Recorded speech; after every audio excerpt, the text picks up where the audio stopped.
The Mongols are widely considered among the most feared warriors in human history, and their leader created one of the largest empires the world has ever seen. Genghis Khan was arguably the greatest conqueror of the 13th century, a name that should stand alongside, or perhaps above, Alexander the Great and other legendary military leaders. Yet, surprisingly, when we discuss this era of explosive conquest and empire building, we rarely ask what was happening in Africa during this same period. Today, I want to take you on a journey across the African continent during the reign of Genghis Khan from 1206 to 1227, to explore the kingdoms, cities, and dramatic events that were unfolding thousands of miles from the Mongolian steppes. Before we dive in, let me be clear. Genghis Khan is one of my favorite historical figures, and this video isn't designed to diminish his legacy. Rather, it's about understanding that world history is never just one story. It's many stories happening simultaneously across continents. The 13th century represents a fascinating turning point in our understanding of African history. While the details of early African warfare and statecraft are often vague in historical records, by the year 1200, we begin to see much clearer pictures of distinct military tactics, governmental structures, and international trade networks. It's crucial to understand that Africa is not, and never was, a monolith. The severity and nature of warfare, the complexity of political systems, and the patterns of daily life depended heavily on the size, government structure, and location of each nation or city-state. During Genghis Khan's lifetime, Africa was a mosaic of thriving empires, flourishing coastal cities, powerful kingdoms, and everything in between. Let's journey across this diverse landscape, starting in West Africa and moving eastward. Just 8 years after the death of Genghis Khan in 1227, something extraordinary happened in the Sahel region of West Africa. In 1235, the region entered what historians now call its Golden Age. The ancient Ghana Empire, sometimes called the Oba Empire, was collapsing, leaving an enormous power vacuum across West Africa. Into this chaos stepped a Mandinka prince named Sundiata Keita. In 1235, Sundiata engaged in a decisive battle against Sumanguru Kante at the Battle of Kirina. His victory that day would reshape West African history forever. What emerged from this conflict was the Mali Empire, which would become the greatest empire in West African history. But Sundiata didn't just conquer, he governed. For the first time in recorded West African history, we become aware of a formal constitution emerging from a West African state. This document, known as the Kurukan Fuga, was said to contain 44 articles. Think about what this means. While Genghis Khan was establishing the Mongol Empire through military might, the groundwork was being laid in West Africa for an empire that would be governed by constitutional law.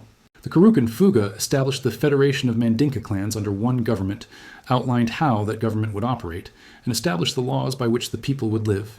This included proclamations about social organization, property rights, and even early concepts of human dignity. Sundiata Keita went on to build one of the greatest legacies in West African history, setting the stage for rulers like Mansa Musa, who would later become famous as possibly the wealthiest person in human history. Moving south to the forested regions of what is now southern Nigeria, we encounter another important development during Genghis Khan's reign, the early years of Oba Eweka I of the Benin Empire. According to local Nigerian historians, Eweka was still very young when he ascended to the throne. His father, recognizing his son's youth, sent special royal regalia and other royal insignia from Ife for the coronation ceremony. Understanding that the young king would need guidance, he also appointed a council of elders to assist Eweka in governance. Oba Eweka reigned from Usama Palace, and it was during this pivotal time that the kingdom underwent a significant transformation, including a name change. The area transitioned from being called Igodomigodo to Ile-Binu, which would later evolve into the name we know today, Benin. This might seem like a small detail, but names matter. They represent identity, sovereignty, and cultural transformation. The reign of Oba Eweka. I marked the beginning of a dynasty that would last for centuries and create some of the most magnificent bronze artworks the world has ever seen. Now let's travel north to Morocco. Around the year 1223, during the height of Genghis Khan's power, the Moroccan city of Marrakesh suffered tremendous turmoil and destruction. The empire of the Moors in North Africa, known as the Almohad Caliphate, fell into civil unrest and internal conflict. This mighty empire, which had once controlled territories spanning from southern Spain to Libya, began to fracture and decline over several generations. The instability resulted in Morocco being reduced to a collection of regional kingdoms, ruled through a series of semi-autonomous princes, rather than as a unified imperial power. This fragmentation would have lasting consequences for North African politics, and it would eventually pave the way for new dynasties to emerge in the coming centuries. Now let's journey to the East African coast, where during Genghis Khan's reign, something remarkable was happening. A golden age of maritime trade and urban prosperity. The Somali city of Mogadishu was absolutely flourishing. Foreign visitors from across the Indian Ocean world commented extensively on Mogadishu's stature and wealth. The geographer Yaqut al-Hamawi, writing around 1220, noted that Mogadishu was the most important city along the coast, inhabited by both local Somali nomads and foreign Muslims who had settled there for trade. Mogadishu's merchants had become extraordinarily wealthy by hosting overseas traders from Arabia, Persia, India, and even China. The city produced fine cloth and exported valuable commodities, including sandalwood, ebony, ivory, and gold. This wasn't a backwater. This was a cosmopolitan center of international commerce. Further south along the coast, the Swahili city-states were also experiencing their golden ages. The Kenyan city-state of Kilwa Kisiwani became a major trading port, rising to preeminence by around 1200. Kilwa's strategic brilliance lay in its ability to control the gold exports from Sofala, a port city south of the Zambezi River.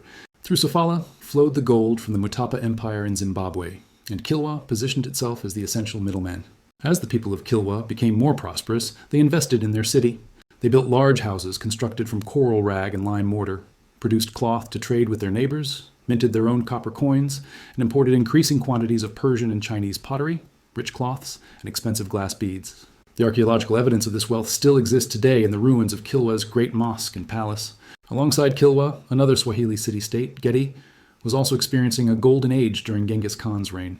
These coastal cities formed part of a vast Indian Ocean trading network that connected Africa to the wider world in ways that are often overlooked in traditional history narratives.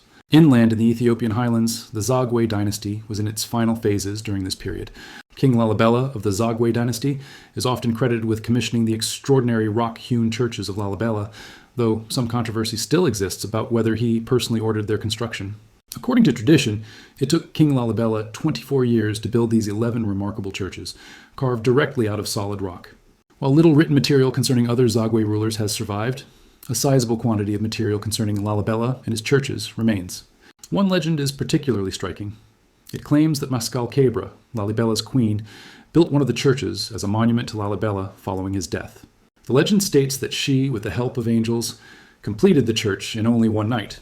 Whether literal or metaphorical, such legends add to the wonder and mystery of the Lalibela churches and Ethiopian architecture as a whole. Our final stop brings us to the Kanem Empire, located around Lake Chad in Central Africa. Here we find a story of religious transformation, cultural conflict, and political fragmentation. King Dunama Dabbalemi came to power in 1210 and ruled until 1248, meaning his reign overlapped significantly with Genghis Khan's.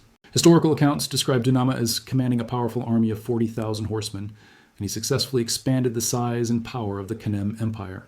As a devout Muslim, Dunama established excellent relationships with the sultans of North Africa and even began to wage military campaigns in southern Libya, eventually gaining some control over the region. But his religious zeal would ultimately prove to be his undoing. Dunama decided to rid Kanem of any religious symbolism from traditional indigenous religions. In a particularly dramatic gesture, he opened the sacred Mune, a religious relic of the Kanem people that held profound spiritual significance.